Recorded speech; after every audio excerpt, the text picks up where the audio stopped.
I walk into the damp, cold air of an English morning on October 14th, 1066. This is not a field of glory. I see a muddy ridge choked with fear. I hear the terrible sound of trumpets from both sides, a scream that starts the world's ending. On the hill, I see King Harold's Shield Wall. Men stand shoulder to shoulder, rooted to the soil. Their faces are hard. These are housecarls, the king's own, gripping terrible two-handed battle. I walk down the slope. Below, I see the Norman army unfolding like a steel blanket. I see William's cavalry, hundreds of horses shift, their tack jingling with a sound like coins on the dead. The first arrows from Norman bows streak into the sky, darkening the morning sun. I hear the thud of missiles hitting oak shields. The English line absorbs the blow, but does not break. AI rebuilds this hill of destiny, stone by stone around me. I walk forward into the chaos.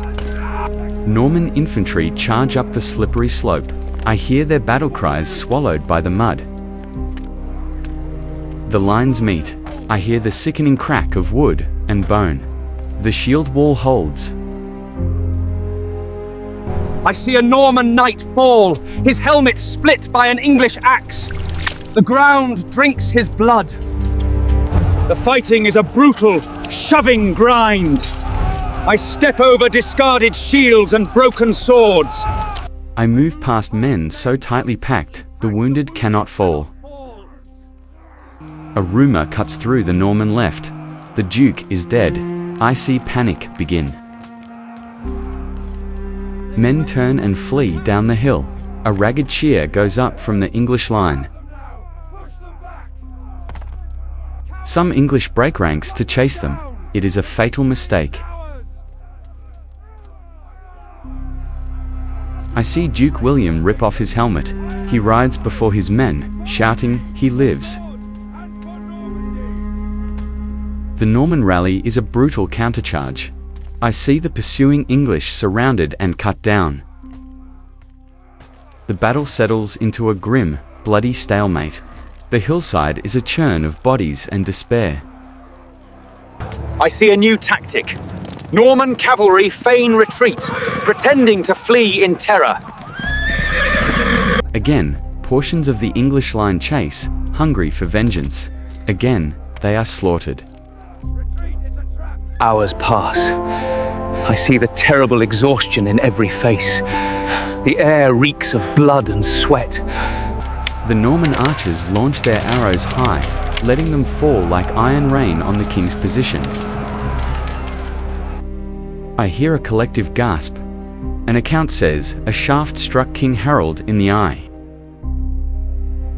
The tapestry shows a figure clutching his face. The king's luck and life are draining away. Norman knights see the wound. They surge forward for the kill. I see 4 knights reach the king. The first drives a lance through his shield and breast. The second knight swings a sword. I hear the blow that severs the king's leg. The third stabs his belly.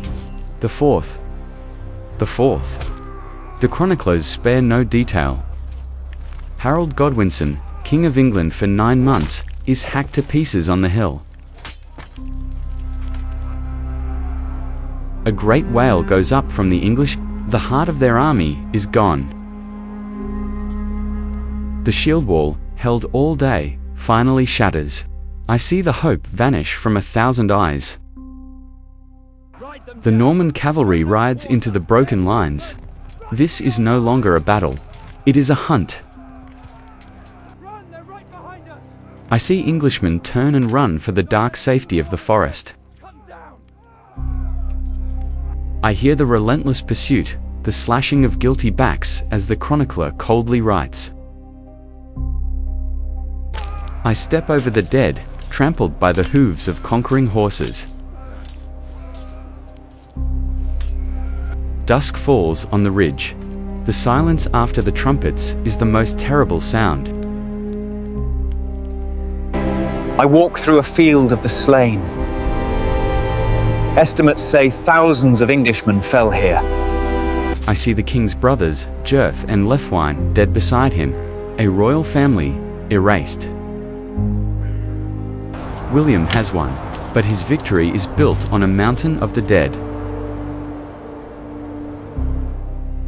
Enough. Not one more step, not one more life. Do you hear me? This ends now, or I swear I will burn it all down.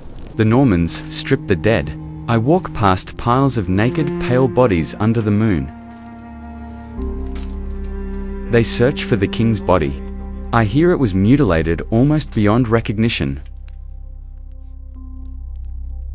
Legend says his handfast wife, Edith Swanwick, came to identify him by marks only she knew. William denies Harold a Christian burial in sacred ground. The insult is total. Some accounts say he was buried under a heap of stones. By the sea he failed to defend. Others claim William later allowed a proper burial at the abbey he built on this hill. But the high altar was placed where Harold fell, a permanent monument to Norman triumph. I leave the battlefield. William marches to London. He is crowned king on Christmas Day. History doesn't stop for anyone. A crown taken by blood must be kept by terror. The north of England refuses to bow. It is a land of old Anglo-Saxons and Vikings. Rebellions flare. Castles are built not as homes, but as fists of stone to crush the land. In 1069, a great rebellion rises, supported by Danish ships. York is retaken by the rebels. William rides north in winter. His patience is gone. His fury will be historical. The rebels melt away. He cannot catch their army, so he decides to destroy their world instead. This is the harrying of the North.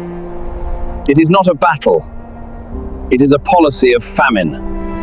I see his armies split into small, vicious raiding parties. Their orders are simple: burn everything. I walk through a village in Yorkshire. The thatch of a home catches fire with a soft whomp. I see a family flee, a woman clutching a child, as soldiers torch their stored grain. The winter air fills with smoke, not from one fire, but from hundreds across the land. Crops, tools, and herds are collected in great piles and set ablaze. Livestock are slaughtered where they stand, left to rot in frozen fields. I step over the body of a farmer in his doorway. His home is ashes behind him. The chronicler Ordrig Vitalis writes of this cruelty, a lasting disgrace to William's name. The strategy is Roman: destroy the enemy by famine. It works. Winter tightens its grip on a land with no food, no shelter, no hope. The great famine begins. I see hollow faces in the ruins. Hunger is a slow, cold death. Reports say over 100,000 people, of all ages, perish from want. I see a man staring at his hands. The moral universe has collapsed. Survival is all. Contemporary accounts record the unthinkable. Survivors reduced to cannibalism. Simeon of Durham writes of men eating human flesh, horseflesh, dogs. The streets of villages are silent. Between York and Durham, no place remains inhabited. I see refugees stumbling south, their eyes empty. They are walking skeletons. An abbot in Worcestershire sets up a camp. The starving arrive and eat ravenously. But for many, it is too late. They eat the charity food and die anyway. When the Domesday Book surveys this land in 1086, it records the wasteland. Entry after entry, hoc est vast, it is wasted. In Yorkshire, 60% of all holdings are waste. The value of the land has been destroyed. It is believed only 25% of the population remained. 150,000 people, gone. William secured his kingdom. The North would never rebel on such a scale again. But even his own chaplain saw it as a stain upon his soul. Years later, on his own deathbed, William is said to have expressed regret. He spoke of being stained with the rivers of blood that I have shed. 20 years after Hastings, William is fighting in France. He is old and immensely fat. His horse rears. I see him thrown forward onto the high, hard pommel of his saddle. The wooden pommel, often reinforced with metal, ruptures his intestines. He suffers for 6 weeks in agony, medicine useless, before dying. His death is an omen of the grotesque farce to come. His attendants loot the room. They take everything, even the clothes from his body. He lies naked and alone on the floor. A knight arranges for the body to be taken to Caen for burial. It is already decomposing. At the funeral, a man interrupts. He claims the church is built on land William stole from his father. Compensation is paid. The bloated, rotting corpse waits. They try to force his body into a stone sarcophagus. It will not fit. The pus-filled body is shoved. I hear the sound as the swollen abdomen bursts. An intolerable stench assails the mourners. They gag and retch and flee the church. The conqueror, who took a kingdom in a shower of arrows, meets his end in a shower of putrescence. I stand in the silence after the chaos. The screams have faded to a whisper in the stone. One king died on a hill, losing his life and crown in a single day. The king who took it died years later, his reign defined by the terror needed to hold it. Both left behind a river of blood, a shattered country, and countless unmarked graves. The history fades around me, leaving only the chill wind on the hill of battle. How did this reconstructed history feel? Which city, empire, or disaster should I walk through next?